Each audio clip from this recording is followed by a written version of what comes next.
এই টুম্পা, তোমার ছেলে ফিডার খাইতে চায় না, কি করব? না খাইলে কি আর করবা, ফ্রিজে রেখে দাও। আচ্ছা ঠিক আছে, নরমালে রাখবো না ডিপে রাখবো? ডিপে রাখলে বরফ হয়ে যাবে, নরমালে রাখো। আচ্ছা। এই তোমার না ফিডার ফ্রিজে রাখতে বলছি? তুমি ফিডার ফ্রিজে রাখতে বলছিলা? এই তুমি কি ফ্রিজে রাখছো? এই টুম্পা, তোমার ছেলের মনে হয় খিদা লাগছে, আরে কিছু খাওয়াও। কিছুক্ষণ আগে ওরে খাওয়াইছি, তুমি এক কাজ করো, ওরে এক গ্লাস পানি খাওয়াও। আচ্ছা ঠিক আছে। আর শোনো, পানি খাওয়ানোর আগে ফুটিয়ে নিও। ছেলেরে ফুটাইলে ছেলের কোনো ক্ষতি হবে না তো? আমি পানি ফুটাতে বলছি, ছেলে কোথায়? Bye bye. কই তুমি শিগগিরই পিছনে দরজা দিয়ে বের হয়ে যাও, তোমার অফিসের বস আসতেছে। বলো কি, তাই নাকি? তাইলে তুমি তাড়াতাড়ি খাটের তলে লুকাও। আমি কেন লুকাবো? তুমি না তোমার মার অসুখের কথা বলে 7 দিনে ছুটি আনছো। আরে না, বউ মারা গেছে সেই কথা বলে ছুটি আনছি। হ্যালো, এইটা কি বিদ্যুৎ পাওয়ার অফিস থেকে বলছেন? জি স্যার, বিদ্যুৎ পাওয়ার অফিস থেকে বলছি। বলুন আপনার কি সেবা করতে পারি? সন্ধ্যা থেকে কারেন্ট নাই, এখন বাজে রাত 10টা, গরমে ঘুমাতে পারতেছি না, কারেন্ট দিবেন কখন? দুঃখিত স্যার, আর 2টা ঘন্টা কষ্ট করেন, রাত 12টার ভিতরে কারেন্ট না আসলেও আপনার ঘুম চলে আসবে।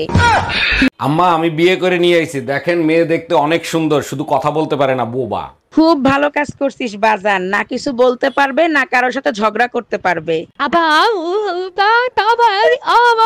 বাবা অরুণ, তোর বউ এখন কি বলতিছে? আম্মা, মনে হয় আমাদের কথা শুনে আমাদেরকে গালি দিচ্ছে। কথা বলা মেয়ে বিয়ে করা উচিত ছিল, বুঝতে তো পারতাম কি গালি দিচ্ছে। এই তুমি নাকি পাশের বাড়ির রুম্পা ভাবিকে চুম্মা দিয়ে আসছো, ঘটনা কি সত্যি?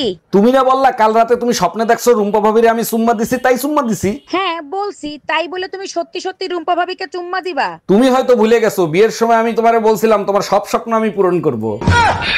জানো রুম্পা, এক গবেষণা করে দেখলাম বিবাহিত পুরুষরা বউয়ের ভয়তে আশপাশের ভাবিদের দিকে তাকাতেও পারে না। এতে গবেষণা করার কি আছে? ঘরে বউ থাকতে আশপাশের ভাবিদের দিকে তাকাবে কেন?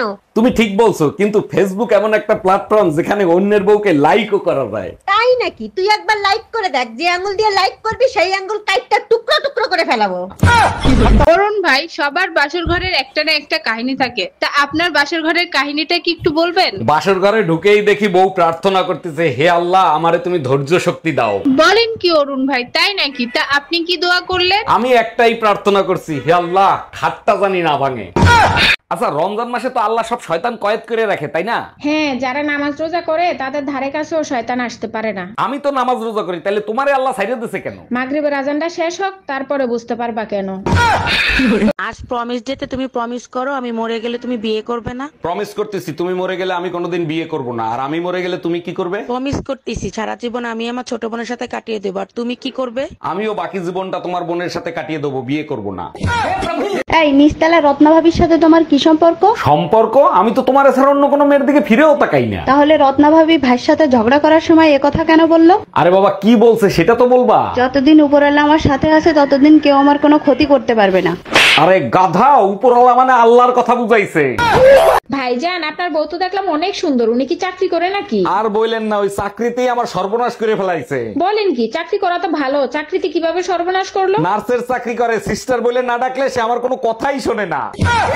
টুম্পা ভাবির কথা শুনলে মনে হয় গজল শুনতেছি, মন প্রাণ জুড়িয়ে যায়। তাই নাকি? আর আমি কথা বললে তোমার কেমন লাগে? সাতই মাসের ভাষণের মতো লাগে, শরীরের রক্ত টকবক টকবক করে ফোটে। যতই রক্ত ফুটুক, মরার আগ পর্যন্ত এই যুদ্ধে তুই জিততে পারবি না। হ্যালো, এই শোনো, তুমি আমাকে নিতে আসো, আমি এখানে থাকবো না। 1 মাসের কথা বলে গেছো, 10 দিনেই মন ভরে গেছে। মা বাবা ভাই বোন সবার সাথে ঝগড়া করে দেখছি। মানে কি? ঝগড়া করে কি দেখছো? তোমার সাথে ঝগড়া করার মজাই আলাদা।